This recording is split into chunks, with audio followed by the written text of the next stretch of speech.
Hi, welcome to Go Tell Mom. I'm Dianna Kelly, and I've been momming for several decades, including tending my fur babies, kids I gave birth to, kids I mentored as a broadcaster and college instructor, my kids' friends, and my friends. I'm not a psychologist or doctor, but I do know how to dig up advice from those who are, and that's what I'll share with you. If you have something to share with me, remark, comment, question, please comment below.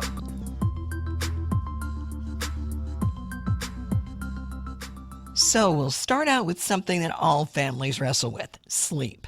When I was a kid, I always thought my mom made me go to bed way too early, like 7:30 p.m. when I was 9. Now, raisingchildren.net says kids between 5 and 11 need between 9 and 11 hours of sleep each night. And my mom would get us up at 6:30 a.m. to get ready for school. So if we're talking 10 hours, that would mean bedtime should be 8:30, which is when 9-year-old me thought I should be going to bed. I was not sleepy at 7:30. Now, I've heard of kids doing the drink of water and or hissy fit routine to get to stay up later. But when you're raised by a pair of parents who are over 6 feet tall, you learn early not to argue with them. I would just sneak my favorite book under my pillow and read by streetlight, which shone right into my window. Not the best thing in the world for my eyesight, and I'm paying for it now. But it kept peace in the house at the time, and I got my extra hour, which was one less hour of bad dreams from watching scary stuff on TV that I wanted to stay up and watch. Thought I was so smart, but it put me in bad sleeping habits like reading way too late and being exhausted the next day. Now, parents trying to avoid this scenario might want to follow a few suggestions from empoweringparents.com, like keeping kids away from screens an hour before bedtime and having them listen to soft music, reading to them, quiet stuff, turn down the lights, baths before bed. Yeah, good luck with that. We had one bathroom growing up and 3 kids. I'm not sure how practical all these suggestions are because I can't picture any low volume in my house in the evening, especially if my dad was watching the Celtics lose. Book before bedtime? A lovely thought, but how many kids actually read books these days? I was considered the class nerd because I'd read any book that was on the table in study hall when I was in middle school. And they'd also have the table loaded up with all of these magazines, and I'd be reading those too, and not doing my homework. But if kids are 9 and you're just getting them into the read to sleep habit, it's probably not going to work. I do remember camping out in my baby sister's room, though, when Mom read Kabumpo of Oz to her. You know, I combed bookstores looking for that book when I had kids, but my kids were learning how to use computers in preschool. Getting them interested in bedtime stories was no easy task. And unfortunately, my older son had inherited Mom's tendency toward nightmares and needed a nightlight on. Now, I was a little more vigilant with him than my parents were with me because I knew he'd probably come up with a similar option to early bedtime, and I let them stay up till 8:30. In my son's case, I had to hide his Nintendo. In my daughter's case, I probably could have put her to bed at 7:30 because she was out as soon as her head hit the pillow.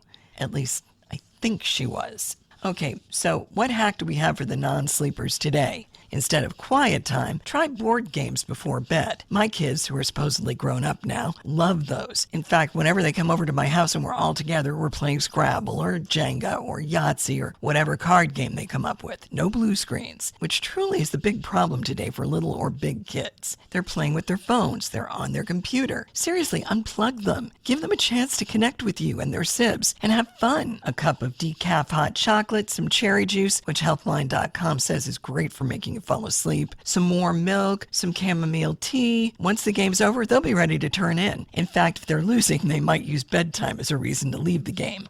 Might have.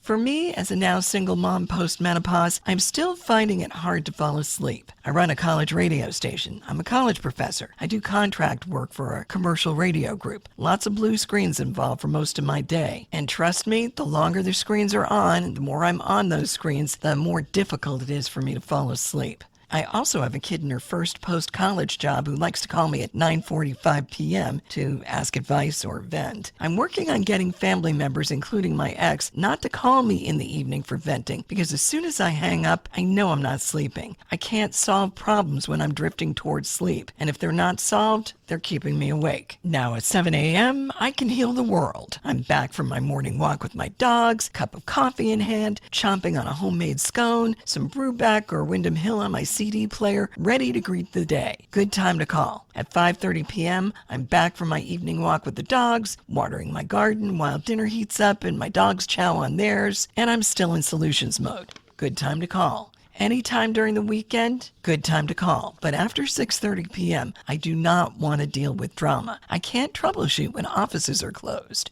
Does this sound selfish? Absolutely. You need to take care of yourself, Mom. If you feel the weight of the world on your shoulders because you can't solve a loved one's problem at 9:45 at night, it can trigger a number of insecurities that will keep you up at night, like all the things you think you're doing wrong in life. It's a domino effect, and that's one game you don't want at late night. So now I leave my phone downstairs so it doesn't wake me. I check messages in the morning after the walk and coffee to make sure no one got in trouble while I was inconsiderately sleeping. Offices open at 8, so if there's something I need to check, someone I need to call for family, I can get it done first thing. That's one box I check off towards sleep. I also try to unplug my other screens before bed, usually settling down with a good book. Yep, old habits, what can I say? Just a little warning about that. Do not get so engrossed in the story that you're reading it at 1 in the morning. I know if I'm reading after my eyes want to close, I'll be battling to sleep later. I just put the marker in my book, put the reading glasses away, turn out the light, and snuggle with my fur baby, who amazingly whines if I read past snuggle time. Good puppy. I will admit I do a little binge watching after dinner, which makes my older rescue dog feel a little more settled. He's a senior. He likes to plunk himself down next to whatever flat surface I'm parked on. It's nice. It's calming. I just have to make sure I don't get so calm that I drift off to sleep, because after that there will be no solid night's rest.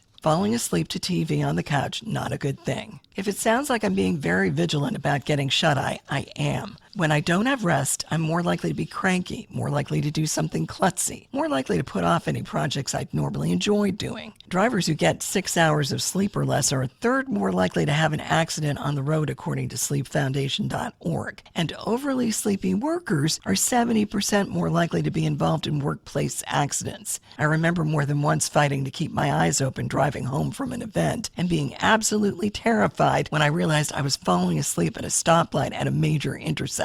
This is not good for your health or your safety. Not getting enough sleep impacts everything from memory to reflexes. You accidentally delete a file in an important folder. You come this close to sideswiping your boss's car in the parking lot. Or you pull in too close to the wall and have to back up again and pull in again so you can get out of your car. Not that I've done any of these things. You're also more likely to take unwise risks. You spray ammonia into a toilet you dropped a bleach cake in last week. You actually listen to your daughter when she asks you to sign up on a dating app so she can get points. Yeah, I deleted the app after a few nights of decent sleep. Kids and teens get cranky without sleep, and they're less likely to pay attention in class. Grown-ups aren't that different. How do you get through a 90-minute department meeting that has nothing to do with your specific job if you only had 2 hours of shut-eye? Not very well. Be good to yourself and the people you care about. Make sure you get sleep. Sometimes it starts with tucking them in first. Consider it a favor to you and to them. Losing sleep makes you and your family more susceptible to viruses, infections, and high blood pressure, and it can seriously impact your inflammation levels, according to thesleepdoctor.com. Feeling a little stiff on those mornings after a poor night's sleep? You might want to make an earlier date with your pillow. And if you want to prevent your kids from feeling stiff at your age, get them into proper sleeping habits now. Turn off the screens an hour before everyone should be falling asleep. Have regular bedtimes. I have no choice. If I sleep late, my senior dog usually has some unpleasantness waiting for me. No calls after a reasonable hour. Hey, it's a great excuse for making sure your kids get home at a reasonable hour. And if they question the reason, explain to them why they need a good night's sleep.